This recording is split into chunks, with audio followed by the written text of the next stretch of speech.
Welcome to Behind the SME, the podcast where we dive into the stories of founders, leaders, and visionaries of small and medium-sized enterprises. As the CEO of a small business myself, I want to uncover what drives the success of SMEs by talking to those who are in the trenches, building their businesses from the ground up. I hope you enjoy the episode.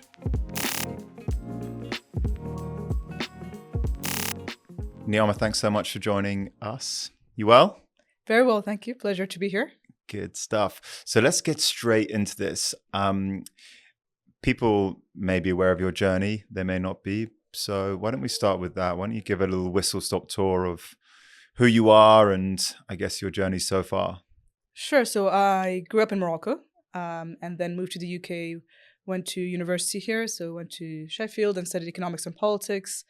And then went off to the London School of Economics, where I did a master's in international relations and then went in decision sciences, thinking I wanted to work for the UN at that stage. Then joined the grad scheme at PwC in finance. And then essentially after 4 years, got approached by a friend of mine who wanted to start a company, which was essentially a cab company, a cab fleet, but run on biodiesel. And I'd spent 4 years working in energy and renewables, and the idea was to source some of this used cooking oil. And so I looked at my network in Morocco and Egypt, I'm half Egyptian, and finally found a supplier after a few months. And that sort of got me into the world of international commerce. My friend no longer wanted to do his business, and then I had this sort of supply of used cooking oil, and I wanted to do something with it. And finally signed an offtake agreement. And then a few things happened in the world, including the Arab Spring and other events, which meant I had to put that to the side. But it sort of just allowed me to understand international commerce a bit more and just kind of the arbitrage opportunities that existed, but also the inefficiencies.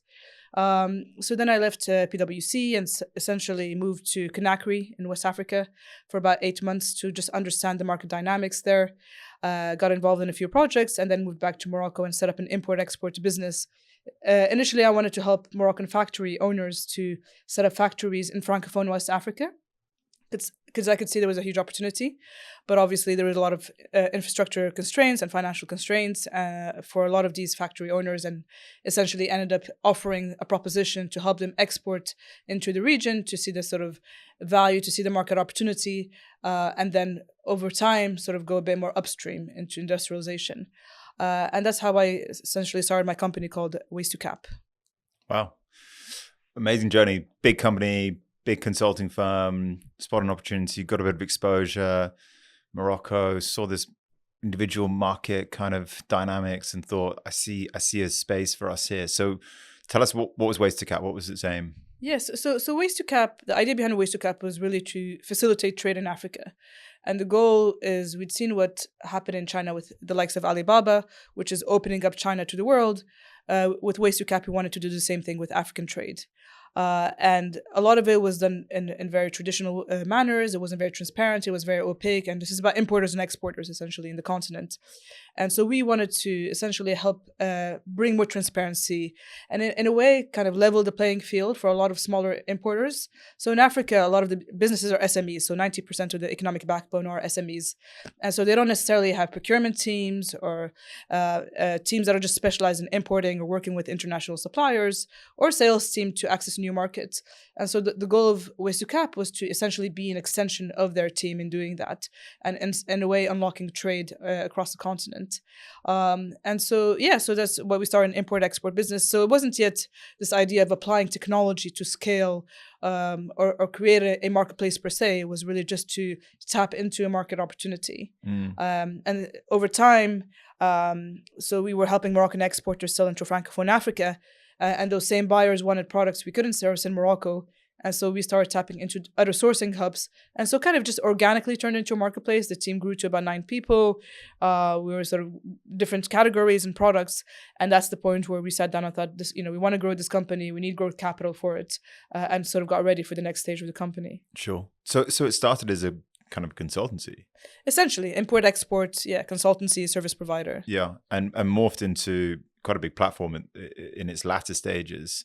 Tell us about the growth. How was that achieved? Yeah, so like I said, the first phase was pretty organic, and that's where we understood actually, a lot of the issues when you speak about cross-border trade in Africa or cross-border trade generally is trust, and to create trust, especially in regions where not a lot of stakeholders are digitized yet, you need a physical presence. So the physical presence often brings digital adoption. And so we knew that to do that, we needed to essentially open sales offices to facilitate cross-border trade, and hence decided we needed to raise capital at that stage and start thinking about how we could leverage technology to bring price transparency, intelligence, and a lot of the other elements that helped to bring even more trust to the platform. Sure. So you had enough proof points, I guess, as a more predictable consultancy firm. You'd tested the market, built your contact book, and the purpose for raising the capital was to digitalize. Yeah, to digitize and to grow into different countries. Sure. And so, it's like something interesting you just said, which is we sort of used those proof points that were not, we didn't go off and build a product or the technology at that stage. And often when I think about businesses today, I think it's often people build products a bit too early. Whereas there's a lot of things you could essentially do, especially when it comes to commerce and transactional parts. You could do it with an Excel sheet to start with. Prove the market, because a lot of it is actually business model innovation. It's about bringing a bit more transparency, and the technology play becomes more important with scale, but not necessarily for the proof points. Yeah. The technology is an enabler. It's not a pure tech play in this kind of business, at least. Yeah, super interesting. So how many proof points was enough for you to go, let's digitalize this? Is it the fact that you've got a repeatable process and there's some stability in the way you're working with clients? Exactly. So different repeatable transactions from different countries for different products, getting demand for it, and not being able to fulfill that demand, which is where technology comes in. And we're like, actually, it can no longer just be a manual process to be able to get all these requests and actually process them and find the corresponding sort of counterparties. And so this is where then it became a marketplace. And we thought, we need to bring technology into this. We need to digitize as much as possible. But it's not a pure digital play, no matter what. With certain businesses, like cross-border trade, you still need the human element, because here you're dealing with order values that are pretty high. And so trust is so important that this level of, essentially creating a managed marketplace rather than just sort of a low-touch marketplace is essential. Okay, interesting. So that hybrid model where the human trust can be built through relationships, but there's speed and efficiency from the platform that everybody's using. Exactly. And the platform allows access, something I said earlier, which is about leveling the playing field. It means anyone who has the marketplace on their phone essentially can be like, I want to buy this product, I want to sell this product. So this ability to level that playing field is important, and that's where technology can bring in those sort of elements to that kind of business model. So you're at this point a handful of years into WaystoCap?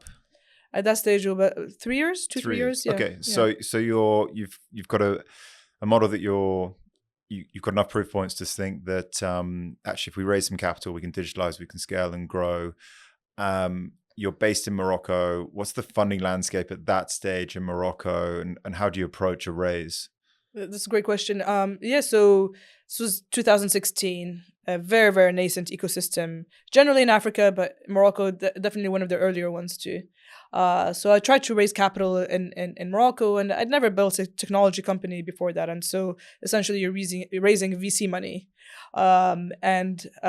Which I realized was the concept of the friends and family round, which exists in different regions. It does not really exist. Investors are a lot more used to different types of asset classes, whether it's real estate or sort of more secure asset classes. Trying to find the right type of investor was very, very challenging. So it was either not the right asset class, or it was the terms they wanted were so not beneficial for the company in the long term that it didn't make sense. And so that's when I started looking around. What are the other options? What are other companies and startups, what have they done? And came across Y Combinator. which is essentially an accelerator based in San Francisco, and they've backed the likes of Airbnb and Dropbox and many others sort of very successful companies. And I knew a few people who went through it, and I saw the value added brought to them, and so started exploring that, especially because no other company in Morocco had done that before. They had just kind of recently started investing in Africa, so primarily in Nigeria, and so started exploring and seeing if that was an option for us. Yeah, and obviously you're at the other side of WaystoCap. It was acquired. On reflection, what value do you think Y Combinator brought to you and the business? I mean, fundamentally, like a few things. Number one is access to capital. So when I tried to raise in Morocco and within the ecosystem, like I said, it was extremely nascent, didn't really make sense. And the fact that we went through Y Combinator, that decreased a lot of that perceived risk for an African investment, because you're part of Y Combinator and you go to demo day and there's thousands of investors, and just a mindset generally of wanting to back something that has a big vision. YC brings that to the table, and it means that it attracts a lot of investors who then want to back companies that are YC backed. So definitely YC had a huge impact for our journey in terms of our ability to raise capital. Number two, sort of just support and advice on marketplaces. YC has a lot of data points. They've backed a lot of marketplaces. So this ability to leverage their experience with that was also very valuable. So maybe even if it was different because we're dealing with African markets, and so obviously there's a bit of a more of a localized element there that YC doesn't necessarily have the same kind of extent of data points, but fundamentally in terms of kind of first business principles of marketplaces, this is where we could get a lot of support too. Yeah. So definitely something that I think for us was a game changer. Oh, really? Okay. Yeah. So that bigger phrase, game changer, I love it. Yeah. Okay. And if someone is listening to the podcast and they have a small business and they've considered applying for an accelerator before, what are the things that you would recommend they look for in an accelerator program? So number one, depending on where you're building, does the accelerator have experience in your domain?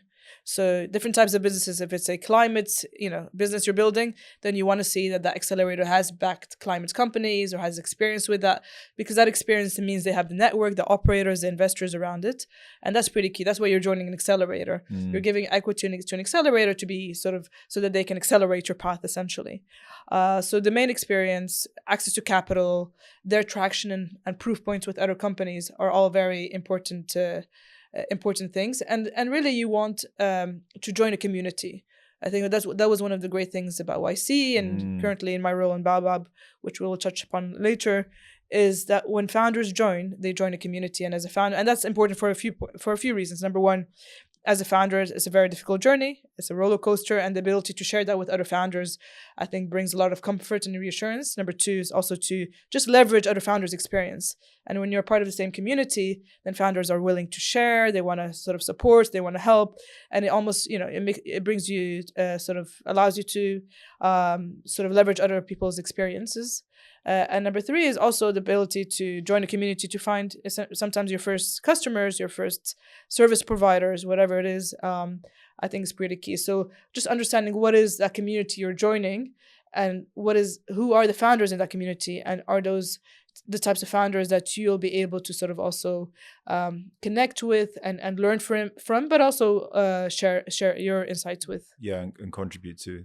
Yeah.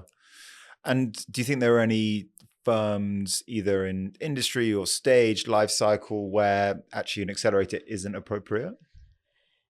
Probably at certain points in your journey where it doesn't make sense from a cap table perspective, because with an accelerator, essentially the amount of capital they're bringing in comes at a more expensive price, because the idea as an accelerator is one of the first believers in you. So if you're a Series B company, then accelerator won't make sense for you. So it'll depend on where you're at in your journey, what kind of support you need, and so forth, because you're not necessarily doing it for the capital that's coming specifically from the accelerator. Just for the capital, right? You're doing it with what this accelerator brings to the table. So it just needs to match your journey and your cap table and dilution and other aspects. Yeah. I saw just changing tack slightly. I saw an interview you did, it was a few years ago, I think you were in the thick of WaystoCap as a project, and they were asking you your view on business and how you approach business, and what WaystoCap did, and for about 45 seconds you spoke about WaystoCap's purpose, its mission, and then right at the end there was one line which I think was probably a description of what you actually did. I'm really interested by that. What is that? Why did you approach it like that? Why do you approach explaining your firm mission first? I think if you don't have a why you truly believe in, building a company is such a roller coaster that the why is what allows you to sort of persevere and be resilient to those lows. And so that is always kind of top of mind. Why am I doing this? What do I want to change? What is it that I want to actually truly build? Because what you do is, like you said, it's a one-line item. Like with WaystoCap, we help companies buy and sell products. That's the simplest, simple kind of proposition. But why we do it is because, we wanted to level the playing field, allow SMEs to be able to access trade. And with accessing trade, they can access financing. As they access finances, the companies grow. That means you're building the infrastructure layers of trade in Africa. As you build the infrastructure layers, then you can go a bit more upstream. You can start industrializing. So there's always sort of a bigger mission to what you do. And I truly believe that, sort of having been through the journey, that if you don't have that why, it's very, very hard to sort of persevere and be resilient with all the difficulties you face. And how, as your CEO and founder, I think, of WaystoCap, how do you bring that why to life for your team? So you need to sort of relay that passion, and you need to relay that mission, and that comes with proof points. Everything often in life is about proof points. You help one company, they go from being able to generate this amount of revenue, help them double their revenue, they're buying more, they're growing, and basically sharing those stories with your team. But also, it's also when you're hiring, the questions you're asking, understanding people's intention of why they also want to join, I think also dictates a lot how whether it's a good culture fit. So it's on, obviously, the CEO and the founder to bring in that mission and the why and the reminder of it all. But it's also when you're hiring, you're trying to find people that want to sort of believe in that why too. And it doesn't mean that if they don't, they're not good people. It just means it's not a cultural fit. It means that's not a why they care about, and they'll have another why of something else they want to build. And I think that over time, as a founder and as a company, you sort of get better at finding people who fit that culture. Yeah. I think someone said to me once, in answer to a similar question, repetition. You have to get bored of the sound of your own voice repeating your mission, your why statement. And if you're bored of it, then people are starting to get used to it, probably. 100%. And, even things in the office, like just the reminder of that everywhere, on the walls, on the tables, on the screens, It's almost a form of kind of indoctrination in a positive way, where you're sort of relaying that mission on a continuous basis. But it's interesting that you talk about the why more important than the how. I guess because, just in your journey, the why remained the same, but the how turned from a consultancy product to a digital product. If you started going, our mission is to build a digital product, it maybe would have taken you off a slightly different track. Maybe you wouldn't have started with the product that you started with, but the why remained constant from what I can gather. No, 100%. And when I look at the sort of journey of WaystoCap, we started with, we want to unlock trade in Africa. That was our mission. And we didn't know how digitized we could be or how quickly that could happen. And with cross-border trade and the amount of pivots you have also as a business means it's very hard to determine your how at such an early point of your business. As you grow, as you scale, the how can become clearer. But even that is always something that's pretty dynamic, because you're adding new verticals, you're going into new countries, and as that happens, that kind of shifts your how in a lot of ways. And in our case, it's exactly as you said. It wasn't about digitizing trade in Africa. It was about unlocking trade in Africa. And how we go to do that meant that would come from experimentation, iteration, pivots, and so forth. We started with cross-border trade. At the end of it, we had, in 5 countries, we had last mile operations, because we found actually, in some countries, instead of just focusing on importers, we wanted to service the retailers. And then we took on that part of the value chain. to replace in a lot of ways, or to enable in a certain ways importers and wholesalers and whatnot. Whereas, when we started, I never would have imagined that suddenly we'd have distribution networks in 5 countries. Yeah. So it's very hard to sort of figure out how you're going to do it from the beginning. So, but your why is what sort of kind of guides you. Let's talk about how a company can discover their why. Maybe I'll tell you about an exercise we did as a firm earlier this year, and you can shed some light on things that you've done that are similar. Because there will be companies out there that are listening, business leaders out there going, I get it. Like the importance of having a singular focus, a why, a mission statement that we can all gather around is there. Where do I go to next? And what I've learned from having done this a couple of times is that this is the journey of discovery, not invention. The why will exist in your business. It may not be well known and publicized and visible, but it's there. It's an underlying current, perhaps. And so we did an exercise in January this year where we bracketed off people into teams, not in departments, but different teams, to basically come up with a why statement that they thought was the big reason that the business existed, our business existed. What's mission is it on to make the world a better place? And like we said, journey of discovery, not invention. They're looking at the proof points that already exist and come up with something which actually all different teams came up with an iteration of the same thing. And then we were able to combine it together, and it was a team generated why statement. Obviously, WaystoCap, it sounded like your mission was, it came from scratch. You've worked with a lot of other businesses. Have you done a similar type of exercise with people? Yeah, so it was an interesting exercise actually during YC, which was to find a one-liner, because it's such a difficult thing to explain your business in one line, and you only realize once you've achieved that how difficult it was. Because the way I used to describe WaystoCap before that, it was we find businesses, and then they add their products, and then we provide insurance, and it's very difficult. And essentially, by sort of going, you're going granular, but you have to go simple, and that it's that simplicity that allows you to understand your why. And that comes from, like, for us, it was a lot with the customers. So by repeating things with customers, we could see what we were repeating. Like, what is the one thing they all wanted? What is the one thing they want? That we helped them on a repeated basis achieve. And then on top of that, how do we take that and explain it in one sentence? And it's in the exercise where you try to get to that your one-liner. You understand what is your why, because it's so difficult to get to that one sentence. So the question you're asking them is, what value do we bring to you? Exactly. How do we help your business? How do we help your business, I guess? And so you'll have a long list of things, right? Because it's like verification, access to financing, in our case anyways. But then how do you take all of that and turn it into one sentence? Because then that allows you to think sort of, it's not about the feature, it's about the why. And that's where ChatGPT comes in, right? It didn't exist back then, but I'm sure it would have been helpful in a lot of ways. The ultimate simplification tool. Exactly. Okay, cool. So we've dived off on a couple of tangents, but we're about 3/4 of the way through the WaystoCap journey. You obviously exited. Tell us about the decision to exit the business and what that was like. Sure. Yeah. So, the company was growing. So we, at that stage of WaystoCap, we started off as a cross-border trade marketplace. And I said earlier, we got into last mile distribution.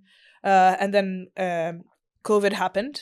And so, the fact that we had this extension of the value chain actually saved the company, but helped the company grow in a way. So the cross-border parts essentially, fundamentally, pretty almost collapsed with global supply chains sort of kind of coming to a halt in the world.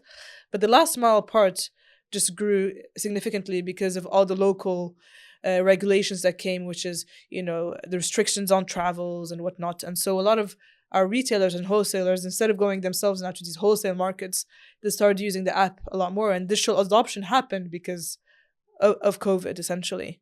And the fact that we had that last mile part of the business, it allowed us to grow, especially in Morocco, where there was a big sourcing hub, which meant that it wasn't reliant on cross-border trade. So the Moroccan business grew significantly. We built our distribution network there. But, at that stage, WaystoCap looked different from when I started it, which was, going back again to the why, was about unlocking trade in Africa, whereas now 95% of the business was about enabling last mile distribution in different markets. Yeah. And so while that was growing, and it was very exciting to be involved in that sort of operational growth and all of that, when the opportunity came for us we got an acquisition offer, my big question is going back again to the why. So here's an offer. Why am I doing what I'm doing? And is this something I want to do for the next 10 years? Or is this an opportunity I want to seize to then do something else? And I actually found that looking at where WaystoCap was heading, it was going more and more into this last mile part, which was about local commerce and distribution and digital adoption of mom and pop shops and all of that. While that's amazing, it wasn't necessarily resonating with my initial why, which was about unlocking trade in Africa. It was about, leveling the playing field for importers who bring products, opening up Africa to the world. I felt quite sort of at a kind of a far distance from that, which made the decision easier. And at the same time, finding a home for WaystoCap that sort of aligned with what was happening to the business. And this is why, it's very hard to sort of predict what your business is going to look like within 6 years, because a lot of things happen here, in this case, internal, because we were pivoting, but also fundamentally external. Yeah. I'm fascinated by something. You are clearly very why driven. Your master's was in decision sciences. Yeah. How much of why came into decision sciences, and did you learn to become quite purpose driven in your degree, or is it very contrary to what they actually taught you? No, it's actually, decision sciences is all about frameworks. And so how do you make certain decisions? And you have some frameworks that are extremely quantitative. So, you want to do some project budgeting. You can use sort of, some multi-criteria decision analysis and weight things out and come to sort of a quantitative result.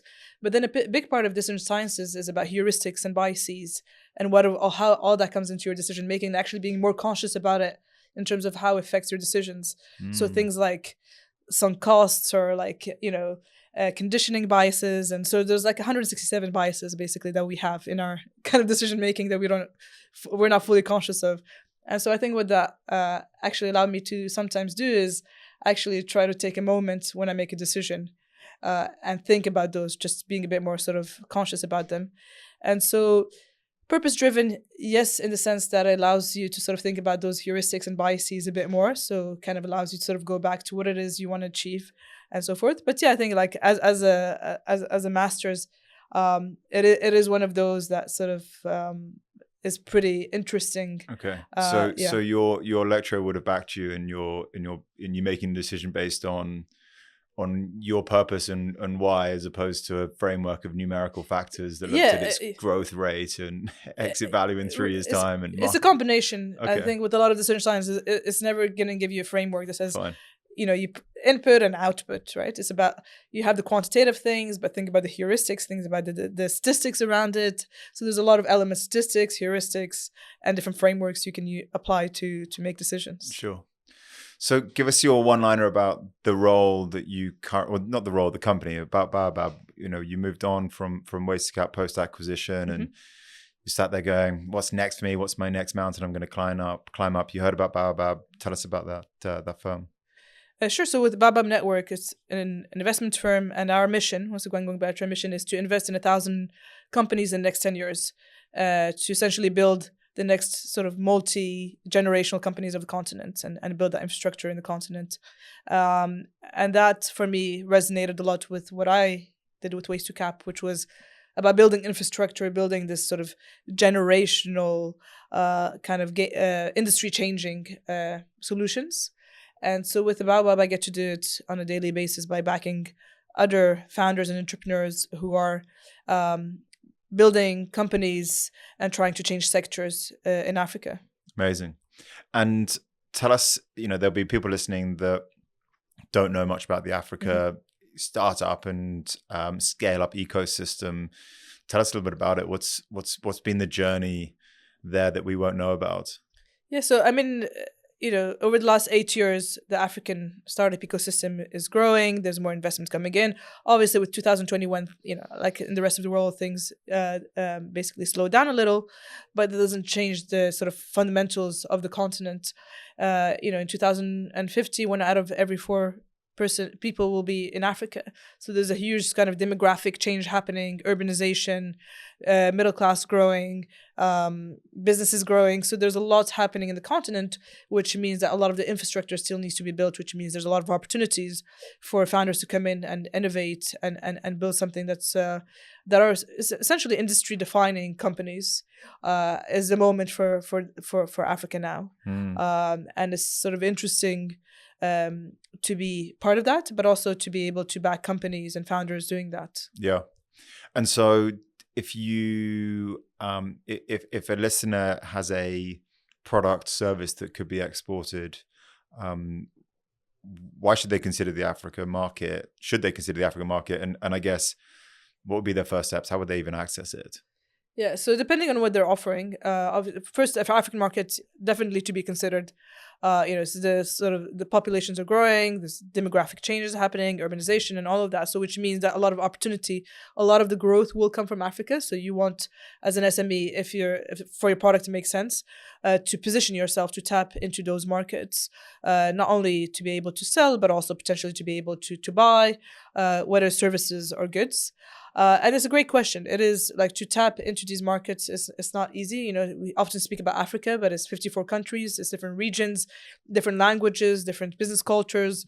So different ways to go through it is through partnerships, consulting firms, and whatnot to be able to and generally just to which is why with Baobab we're in sort of an interesting position because we are investing and backing a lot of these foundational companies that other companies outside of Africa can sort of essentially use to be able to tap into these markets, whether it's payments companies or fintech companies or commerce companies or logistics, supply chain. All of these different types of sectors will be built by entrepreneurs and founders, and so SMEs in the UK or elsewhere could work with these companies to essentially get market access. Yeah. Okay. Interesting. I mean, I think I'm right in saying that a lot of people might not have ever considered it, but there's a huge opportunity clearly. Tell us, you're sat on, I guess, the other side of the table to a lot of people that are raising capital. You hold the purse and you see the pitches. Am I right? That's right. What do you look for? What are some of the things that really light you up when you're seeing an opportunity? So we go very early sort of stage, and so the most important thing for us is the team. As a founder and operator myself, I know that your business can change so fundamentally once you start and you're pivoting and iterating that you don't necessarily back a business model. And when you speak about team, obviously it sounds vague, but what does it actually mean? It means how did you get your insight? How are you articulating your vision? What are your thought processes? What are your past experiences? Obviously, if someone's founded a company before and done it successfully, that's great. But if someone has built a company and failed, also great. Often, we think about success as something that's repeatable. Not necessarily. I think sometimes success can be very contextual, whereas actually I think failure is something you can repeat. You can say actually, or not repeat actually in this stage, which is saying, I've made this mistake before, I'm not going to repeat it. Whereas sometimes it's very hard to repeat success. So a failed experience is as valuable as a successful one. So we look at that founder's sort of past experience and what have they done before and whatnot. So it's past experience. What is it they want to build? How did they get to that? What's their vision? But always sort of keeping in mind that all of that will change and you're backing the person. So and so using that as kind of the main decision point. And then obviously it'll also depend on what they're building. If it's a biotech company, then it's very hard for someone to just sort of randomly come up with an insight and go build a biotech company at the stage. So potentially there is someone who has a lot more sort of kind of like scientific or technical experience in that domain and so forth. Yeah. Okay. So let's take the example where you have maybe you're a founder, maybe you've got a business partner or one or two employees. they take your point that the team is really important and the profile of everybody in this young business is really important. What advice would you give them when they go about hiring the next 2, 3, 4 people that, sounds like fundamentally are a crucial addition to what they've already got, and from an investor perspective, a big consideration for them? Yeah, hiring is like one of the biggest sort of challenges, but also one of the most important things you can do as a business. And it'll depend on the company. It depends on the capital you have. Obviously, if you have a significant amount of capital and you've raised that capital, then obviously you can go off and actually invest. Because often what happens, you raise money and you want to try to preserve or whatnot, and you're like, oh, that's paying, that salary is too much. But often it's not actually. It's a lot more expensive getting the wrong person who doesn't necessarily have as much of a cost burden on your company than someone, and then paying well for someone else who will save you time, allow you to pivot, allow you to do scale with you. So that's something that I'd learned through WaystoCap, is actually not being scared to invest in people more than anything else. Even if it seems expensive, it's actually cheaper in the longer run. But obviously there are as a company, there are moments where you don't have capital, and so this is great, but what do you do then? I found from my experience that if I can't get the best, then I want to almost get someone with the just right mindset instead of someone just I feel is average. Because with the right mindset, you can then mentor, you can essentially basically move that person a lot quicker to how you're thinking about things than someone who in a lot of ways is already formed in terms of how they approach things. So it's either get someone who will come sort of and work within your mindset and be able to sort of in a way teach as much as possible, and so for in our case in WaystoCap, when we didn't have capital, those would be, for example, university graduates. You feel they had the right sort of attitude, the right mindset, they want to learn, and yes, you're investing your time in them because you don't have necessarily the financial capacity to hire the best, but you know that within a few months you're going to get a team that's actually has the same attitude and mindset and hunger as you do. But the moment you have capital, then you also want to be hiring the best in the industry. So you think mindset can be more important than CV and experience? Yes, depending once again on the roles, right? And so if you're trying to hire a CFO for your company, then you probably need experience. Not someone that's happy to work really hard. Exactly, right. Yeah, so it'll depend on that's the other sort of, I guess, insight I had also from WaystoCap was often as a company, when you're hiring people, you're giving a lot of C-level titles from the beginning. And I think that can become problematic as you grow. Because you're doing it in the beginning because obviously you can't necessarily afford to pay certain salaries, so you have to sort of do other things. But it's just something to keep in mind, because some of them will be able to grow with the company, and that's incredible, and that's the scenario you want. But a lot won't be able to, and so you find yourself in a stage of a lot of kind of political crises, which you don't want to be dealing with as a company, because suddenly someone is not able to scale. It's a C-level suddenly in your company, and you're trying to hire. And I think it can create something just to be aware of when you're hiring in the beginning as an early stage company. You can use titles, but just be careful of how you do it. So give titles which reflect. Yeah, exactly. And you might have to do a bit more just because, once again, because you're not able to pay as much as someone else, especially if you're early stage. But just something to truly be aware of. There's a lot of other titles, including heads of and so forth. That won't be as problematic. And how do you gauge mindset during the interview process? It's a great question, and I think it's something that through experience. So there's different types of case studies we did, and you can put, like.